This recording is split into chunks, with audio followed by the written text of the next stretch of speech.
વડોદરા શહેરમાં મધ પાડવા બાળકનો જીવ જોખમમાં મૂક્યો। અજાણ્યા લોકોએ બાળકને દોરડાથી લટકાવી મધ પાડ્યું। બાળકને જોખમી રીતે ફ્લેટની અગાસી પરથી લટકાવી અને મધ પાડવામાં આવ્યું। દોરડાથી લટકાવી બાળક પાસેથી મધ એકત્રિત કરવામાં આવ્યું। સ્થાનિકોએ વિડીયો ઉતારી અને વાયરલ કર્યો। મધમાખીના ઝુંડ વચ્ચે બાળકે મધ એકત્ર કર્યું। ભાયલી ફાટક પાસે આવેલ વિરામ ફ્લેટની ઘટના હોવાનું સામે આવ્યું છે। તસવીરમાં તમે જોઈ શકો છો, મધ પાડવા બાળકનો જીવ અહીંયા જોખમમાં મૂકવામાં આવ્યો।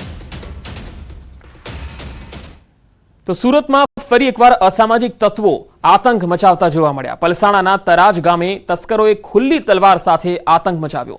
તસ્કરોએ એનઆરઆઈના ઘરને નિશાન બનાવતા પાડોશી જાગી ગયા। ગ્રામજનો પકડવા જતા તસ્કરો તલવાર લઈને સામે થયા। ખુલ્લી તલવાર સાથે ત્રાટકેલા તસ્કરો સીસીટીવીમાં પણ કેદ થયા। તલવાર ગેંગના આતંકથી લોકોમાં ભય ફેલાઈ ગયો છે। સમગ્ર મામલે પલસાણા પોલીસ હાલ તપાસ કરી રહી છે।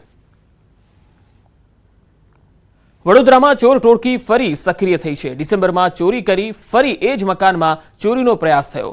ફરી એકવાર હાથ અજમાવવા આવેલી ચોર ટોળકી સીસીટીવીમાં કેદ થઈ। 17 લાખની ચોરી પછી અકોટામાં ફરી એકવાર ચોરીનો પ્રયાસ કરતા ફફડાટ વ્યાપી ગયો। સિનિયર સિટીઝન દ્વારા પોલીસ કમિશનરને રજૂઆત કરવામાં આવી। સુરતના કતાર ગામમાં ચોંકાવનારી ઘટના બની। એમ્બ્રોઇડરી મશીનમાં કારીગર ફસાઈ ગયો। યુવક ચાલુ મશીને ઊભો થવા જતા ફસાઈ ગયો હતો। યુવક એમ્બ્રોઇડરી મશીન પર કામ કરી રહ્યો હતો। યુવકે મોબાઈલથી ફાયર વિભાગને કોલ કર્યો હતો। ફાયર વિભાગની ટીમે તાત્કાલિક સ્થળ પર પહોંચી અને આ ખાતાનો દરવાજો તોડ્યો હતો।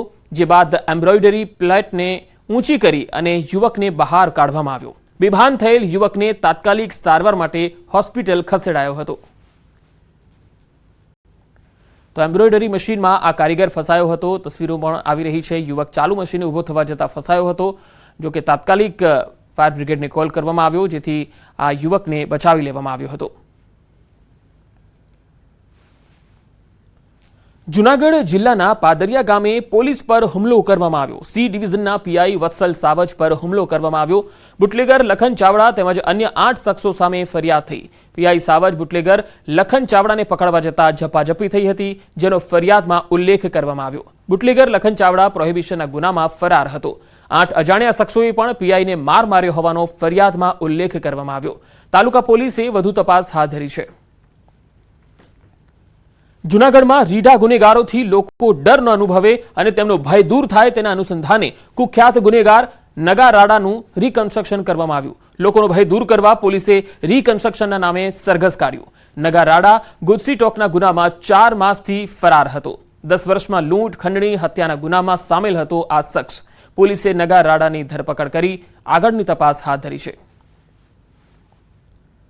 રાજકોટમાં વિછિયા પોલીસ પર પથ્થરમારાના મામલે કોળી સમાજના 84 લોકો સામે ફરિયાદ થઈ હતી।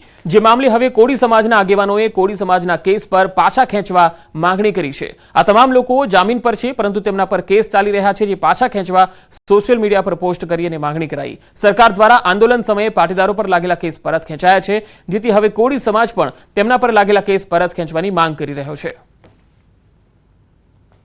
જેવી રીતે પાટીદાર સમાજના યુવાનોને નિર્દોષ છુટકારો આપવામાં આવ્યો, એવો જ એક કોળી સમાજના આગેવાન, એક યુવાન તરીકે આ સરકારની અંદર અમે એક માંગ કરી રહ્યા છીએ કે આ 85 યુવાનોનો આગામી દિવસોની અંદર નિર્દોષ છે। યુવાનોને જે પકડવામાં આવ્યા છે એમાં ક્યાંક યુવાનો ખરીદી કરવા માટે આવ્યા હતા, કોઈક દવાખાને છે એ આવ્યા હતા, કોઈક છે એ મજૂરી કરવા માટે છે એ આવ્યા હતા, કોઈક સામાજિક પ્રસંગ માટે બીજા ગામથી આ બાજુ જે આવતા હતા।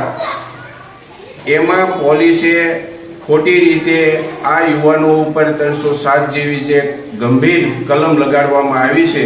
તો અમારી પણ સહી માંગણી છે અમારા સમાજ વતી કે નિર્દોષ યુવાનો ઉપર જે ગંભીર કલમ લગાડવામાં આવી છે, તો આ સરકાર સહી 307 કલમ સહી નાબૂદ કરે। રાજ્યના વધુ સમાચારો પર નજર કરીશું। હાલ રોકાઈશું એક બ્રેક માટે।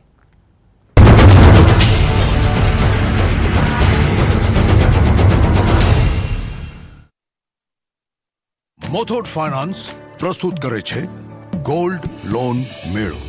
ગોલ્ડ લોન લીધા પછી અને કસ્ટમર રેફર કર્યા પછી મેળવો સોનેરી મોકો। લાખોના ગિફ્ટ વાઉચર જીતવાનો, સાથે જીતો તમે 24 કેરેટ સાચું સોનું। ગોલ્ડ લોન લેવા માટે આજે જ મુથુટ ફાઇનાન્સની બ્રાન્ચમાં જાઓ અથવા કોલ કરો 1-800-313-1212.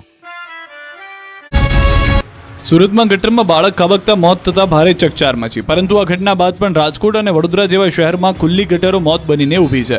સુરતની ઘટના બાદ ન્યૂઝ 18 ગુજરાતી વડોદરા અને રાજકોટમાં રિયાલિટી ચેક કરવા ગયું. વડોદરાના શહેરના સયાજીગંજ વિસ્તારમાં MS યુનિવર્સિટી પાસે ખુલ્લી ગટર દેખાય.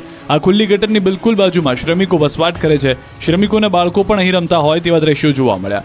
આ જ રસ્તા પર વિદ્યાર્થીઓની રાહદારીઓની અવરજવર રહે છે, ત્યારે આ ગટર આમ જ ખુલ્લી રહેશે તો કોઈ નિર્દોષનો ભોગ લેવાઈ શકે છે. તો રાજકોટ મહાનગરપાલિકા પણ અકસ્માતને ખુલ્લું આમંત્રણ આપી રહી હોય એમ લાગી રહ્યું છે. આ વાત અમારી ટીમ દ્વારા રાજકોટ શહેરમાં જ્યારે રિયાલિટી ચેક કરવામાં આવ્યું ત્યારે જોવા મળી. શહેરના નાના મોવા રોડ પર તંત્ર દ્વારા મોટો ખાડો ખોદી નાખવામાં આવ્યો, જો કે આ ખાડાની આસપાસ બેરિકેડ મારવાની કોઈ તસદી તંત્ર દ્વારા લેવામાં આવી.